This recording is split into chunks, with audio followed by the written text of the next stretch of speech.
and welcome back. Today I am bringing you another Brutus Monroe project. I'm creating a mixed media card today, and I'm going to play with Chroma Glaze for the first time. I'm going to jump right into the products that I'm using on my project today. I'm using the Floral Hearts stencil. As you can see, it's a very beautiful stencil.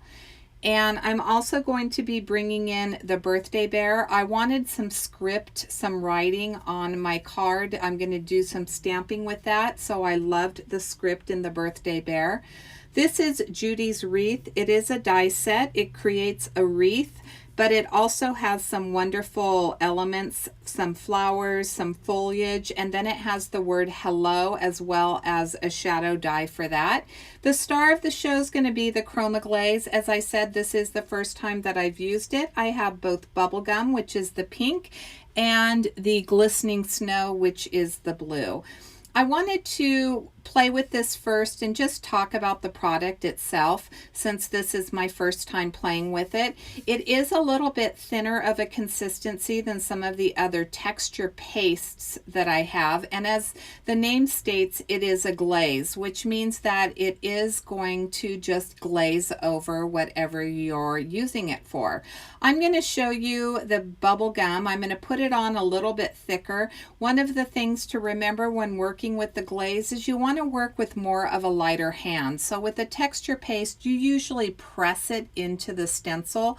Unfortunately, I don't have a stencil here to show you that. I'm just kind of using it on a scrap piece of paper. But for this, you want to be really light-handed, and you want to just kind of swipe it very gently across your stencil. It's very important when using this with a stencil that you would use it with pixie spray. So spray pixie spray on the back of your stencil. That just really helps so that you don't get any seepage underneath that stencil.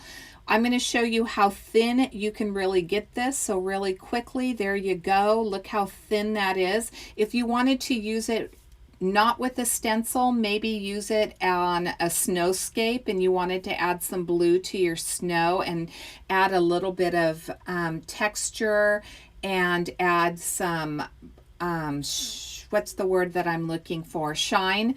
Then that would be perfect. This blue would be perfect for that. Here I've thickened it out, and look at how smooth that goes across. It's very thin, so it's not going to add a lot of bulk to your card, which is nice if you are concerned about, you know, having bulky cards. I, for one, am a dimensional girl, so either way, I'm happy. You can give me bulk, no bulk, it doesn't matter.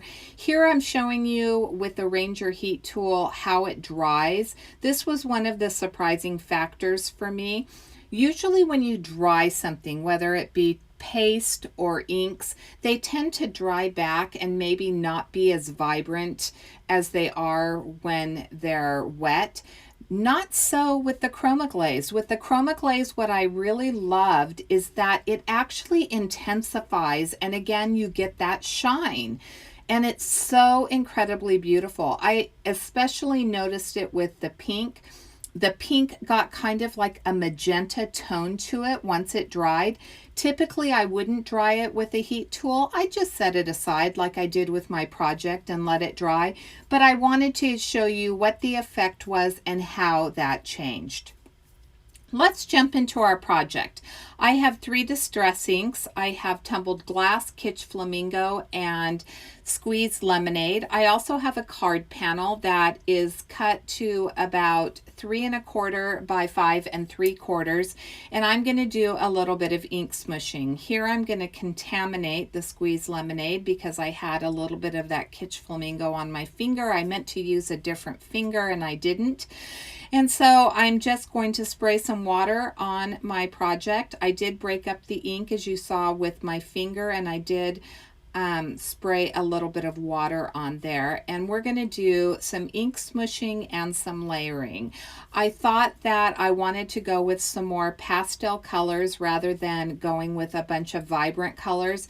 And the reason was because I really wanted the Chroma Glaze to be the star of the show. I wanted the color in the background and the layers of color.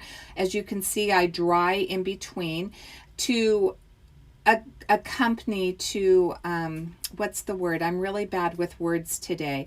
I wanted it to complement. That's the word I'm looking for. I wanted it to complement the Chroma Glaze, but I didn't want it to be where your eye was drawn. So you can see I have a lot of that squeezed lemonade. I'm going to add a little bit more of that Kitsch Flamingo. I'm just trying to get a little bit deeper of a color, and as I said earlier, it is going to dry back. I'll add a little bit of tumbled glass, and then we will move on to some of the stenciling.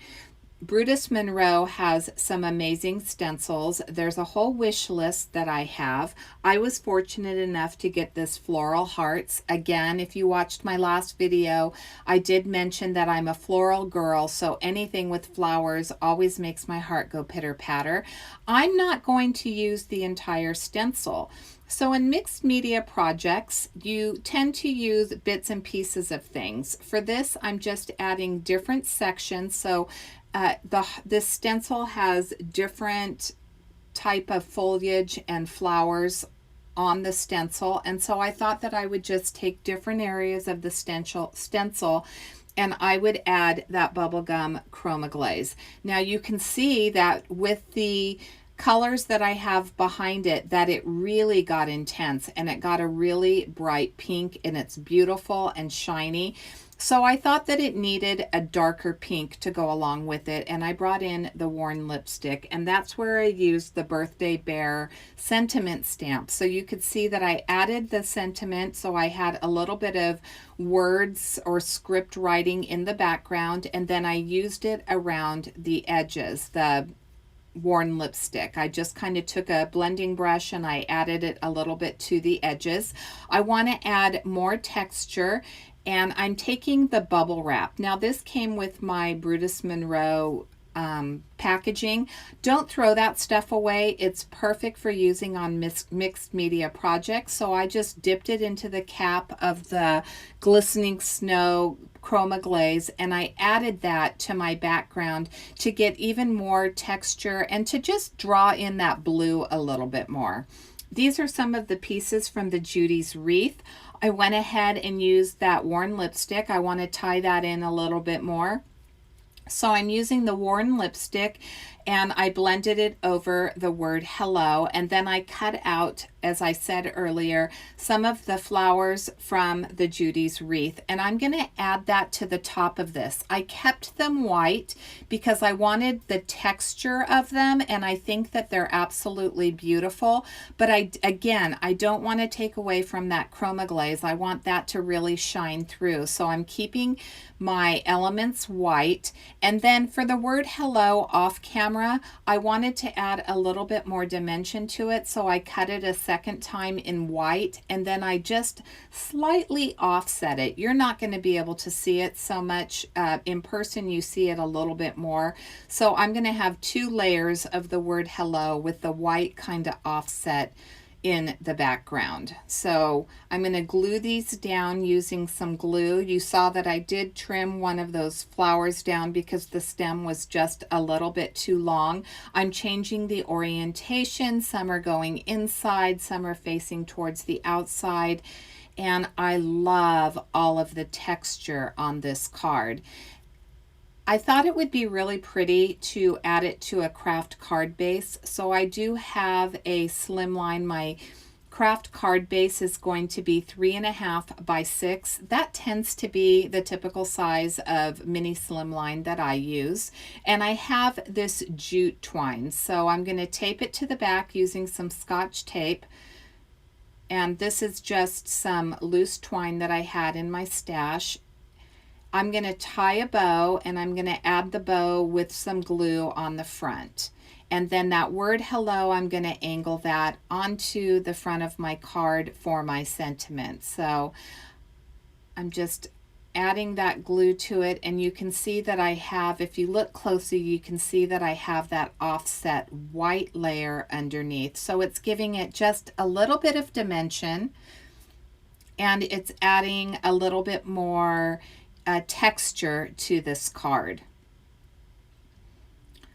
So now I'm going to tie my bow, and sometimes this is a little difficult with my fingernails. I'm going to add a little bit of glue to the back, and then I'm going to take my reverse tweezers and I'm going to hold that in place for just a few moments. There's that card base I was talking about. I like to leave a little bit, about 1/4 of an inch of a border around it, so that's why my card base was cut just a little bit smaller. I'm going to trim off that extra jute, and then I'm going to add some double-sided foam tape to the back. As I said, I love dimension. I didn't add it where the jute was because then it would create kind of a bulky bulge in my card, so I made sure to add the foam tape around it. And that's going to be my card for today. I want to thank you so much for joining me. I'm going to show you this close-up of my card. I hope that you join me again. If you haven't subscribed, please make sure you hit the subscribe button. Until next time, have a fabulous day.